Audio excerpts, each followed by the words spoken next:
America के राष्ट्रपति ने स्टॉक मार्केट की धज्जियां उड़ा दी हैं, देखा होगा। मैंने नरेंद्र मोदी जी को लोकसभा में सामने बोला, ये जो फेक दीवार बना रखी है 50% रिजर्वेशन की, इसको अगर आप नहीं तोड़ोगे तो हम इसको तोड़ के गिरा के फेंक देंगे।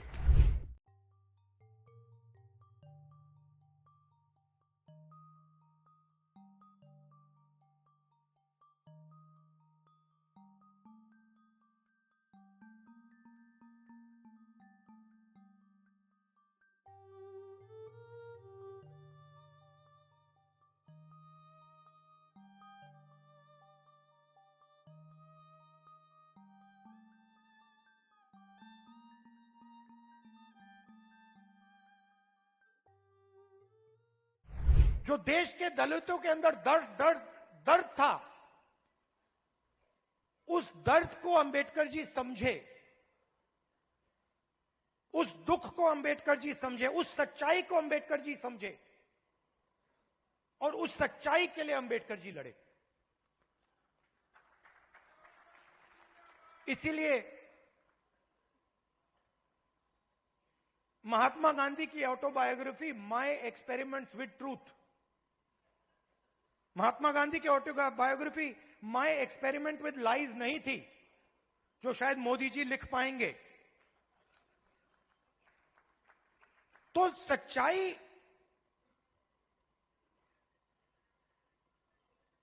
की ही लड़ाई चल रही है। और आजकल क्या हो रहा है, सच्चाई बोलना हिंदुस्तान में मुश्किल है, आसान नहीं। आप देख लीजिए, हमारी पॉलिटिक्स को देख लीजिए, पॉलिटिक्स को देख लीजिए, बड़े बड़े नेताओं को देख लीजिए, बोल नहीं पाते हैं। पूरा देश जानता है कि सच्चाई ये है और बड़े से बड़े नेता चुप हो जाते हैं। ये पूरे देश को दिख रहा है। मगर एग्जाम्पल क्या दिया? बुद्ध भगवान ने, अंबेडकर जी, गांधी जी, इन लोगों ने एग्जाम्पल क्या दिया? डरना नहीं है, जो सच्चाई है वो देश के सामने रखनी है। और यही आप लोग कर रहे हो, यही आप लोग कर रहे हो। आप लोग डरते नहीं हो, आप लोगों को दबाया नहीं जा सकता है। आपके अंदर, खून के अंदर फूले जी, अंबेडकर जी, गांधी जी, ये सब आपके खून के अंदर हैं और इनकी विचारधारा आपके खून के अंदर है, मेरे खून के अंदर है, और इसको कोई नहीं मिटाने जा रहा है, कोई मिटा ही नहीं सकता। मैं आपको आज 2-3 चीजें कहना चाहता हूं, मगर मेरी माइंड में एक सवाल है। तो सबसे पहले मैं आपसे सवाल पूछना चाहता हूं, देखना चाहता हूं, आप में से, आपने देखा होगा अमेरिका के राष्ट्रपति ने स्टॉक मार्केट की धज्जियां उड़ा दी हैं, देखा होगा, देखा ना? अच्छा, आप मुझे बताइए, आप में से, इस भीड़ में से कितने लोग स्टॉक मार्केट में पैसा डालते हैं? हाथ उठा के दिखाइए। अब ये देखिए, घूम के देखिए, यहां पे 1% से कम लोग स्टॉक मार्केट में पैसा डालते हैं, 1% से कम। अगर यहां 100 लोग हैं तो एक हाथ उठ रहा है। तो ये स्टॉक मार्केट आपका औजार नहीं है। इसमें अनलिमिटेड पैसे बने, मगर इसका फायदा आपको नहीं मिला।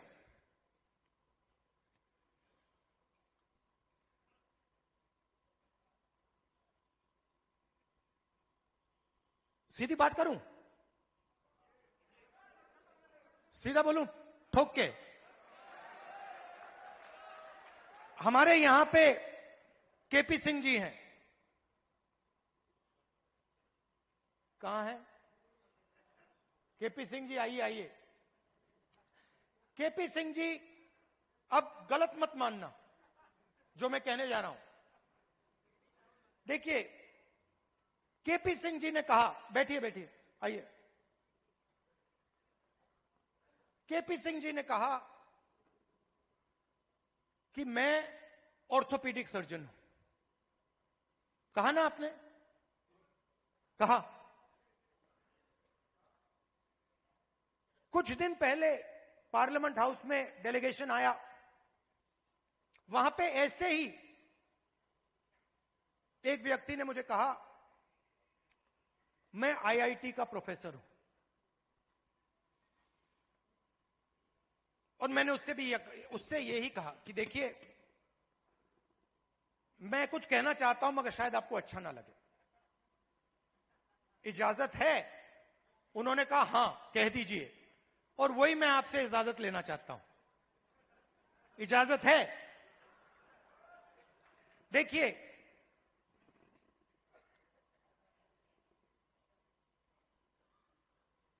आप में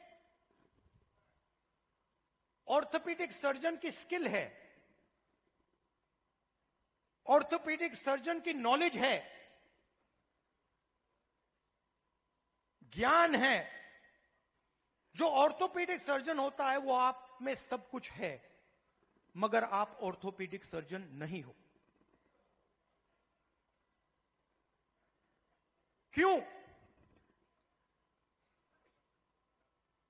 क्योंकि पूरा का पूरा सिस्टम आपके खिलाफ काम करता है। आप सोचते हो कि आप ऑर्थोपीडिक सर्जन हो,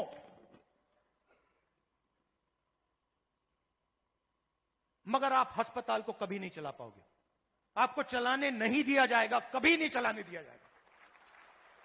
और अगर आप में क्षमता चलाने की हो तो आपको फाइनेंस नहीं मिलेगा, पैसा नहीं मिलेगा, बैंक लोन नहीं मिलेगा।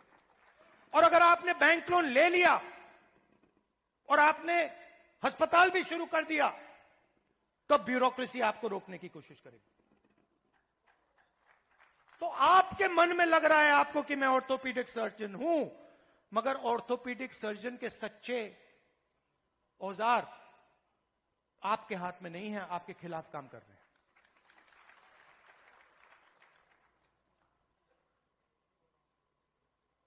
डेलीगेशन में दलित प्रोफेसर ने मुझे कहा कि मैं आईआईटी प्रोफेसर हूं। मैंने उनसे कहा नहीं भैया, आईआईटी प्रोफेसर की पूरी क्वालिफिकेशन आप में है,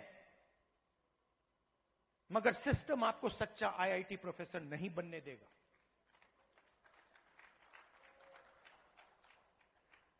और यह सच्चाई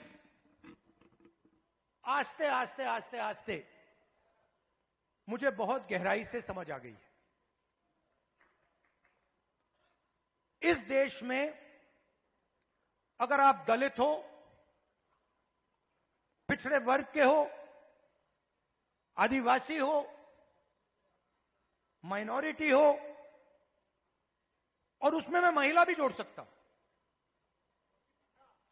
पिछड़ा बोला, ईबीसी हो, अति दलित हो, अगर आप अपर कास्ट के नहीं हो तो आप सेकंड क्लास सिटीजन हो। और मैं ये ऐसे नहीं बोल रहा हूं, मैं सोच समझ के बोल रहा हूं, मैं पढ़ लिख के बोल रहा हूं, और मैं सिस्टम को बहुत गहराई से देखने के बाद बोल रहा हूं।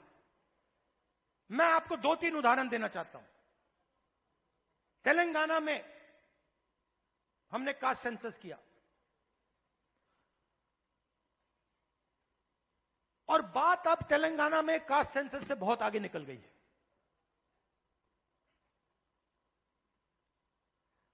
तेलंगाना में हम आपको ऐसा इंफॉर्मेशन दे सकते हैं, सामाजिक इंफॉर्मेशन, कि आप अपने सपने में भी नहीं देख पाओगे। वो कैपेबिलिटी अब तेलंगाना की सरकार के हाथ में है। मैं आपको आज स्टेज से बता सकता हूं कि अगर आप तेलंगाना में देखें और उन लोगों की लिस्ट निकालें जिन्होंने बैंक लोन लिया है, सरकारी बैंक से लोन या प्राइवेट बैंक से लोन, उस लिस्ट में आपको ना एक ओबीसी मिलेगा, ना एक ईबीसी मिलेगा, ना एक दलित मिलेगा, ना एक आदिवासी मिलेगा। तेलंगाना की सबसे बड़ी कंपनियों की आप लिस्ट निकालिए, उनके मालिकों की लिस्ट निकालिए, उनकी सीईओ की लिस्ट निकालिए। यह सब हम तेलंगाना में अब कर सकते हैं। उनकी मैनेजमेंट टीम की लिस्ट निकालिए, आप हैरान हो जाओगे। मैनेजमेंट में, सीईओ की लिस्ट में, मालिकों की लिस्ट में आपको ईबीसी, ओबीसी, दलित, अति दलित, आदिवासी कहीं नहीं मिलेंगे, है ही नहीं। मैं आपसे नहीं कह रहा हूं कि 5% हैं, मैं आपसे नहीं कह रहा हूं कि 5% हैं, जीरो है ही नहीं। और आप दूसरे तरफ मजदूरों की लिस्ट निकालो, जो 21वीं सदी के नए मजदूर बने, गिग वर्कर्स, जो उबर चलाते हैं, जो 21वीं सदी की मजदूरी करते हैं, उनकी लिस्ट निकालो। 90% से ज्यादा, 95% दलित, पिछड़ा वर्ग, ईबीसी, आदिवासी, डोमेस्टिक सर्वेंट्स की लिस्ट निकालो। दलित, ओबीसी, ईबीसी, आदिवासी, अति दलित।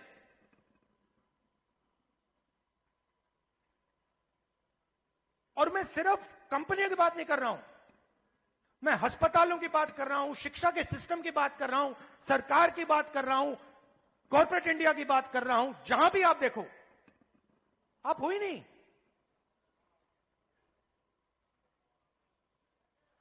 और तेलंगाना में अब वो पूरा का पूरा डेटा हमारे हाथ में है, जो नरेंद्र मोदी जी आपके हाथ नहीं डालना चाहता है। इसीलिए आपने देखा कि जैसे ही हमें वो डेटा दिखा,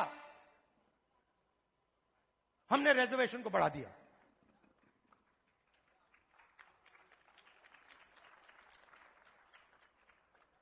मैंने नरेंद्र मोदी जी को लोकसभा में सामने बोला, ये जो फेक दीवार बना रखी है 50% रिजर्वेशन की, इसको अगर आप नहीं तोड़ोगे तो हम इसको तोड़ के गिरा के फेंक देंगे। और दूसरी बात, इस देश के दलितों को, पिछड़ों को, ईबीसी, ओबीसी, अति दलित, आदिवासी, गरीब जनरल कास्ट के लोगों को पता लगना चाहिए कि इस देश की सच्चाई क्या है। कि 5% लोग,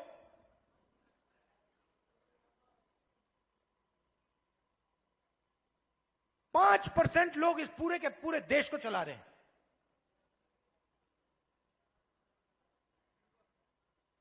दस 15 लोग हैं जिन्होंने पूरे के पूरे कॉर्पोरेट इंडिया को पकड़ रखा है। अदानी, अंबानी, 10 नाम है। और आपका लाखों करोड़ रुपया सीधा आपके जेब में से उनके जेब में ट्रांसफर होता है। जीएसटी आप देते हो, कर्जा माफ उनका होता है। जीएसटी आप देते हो और ठग से कर्जा माफ उनका होता है।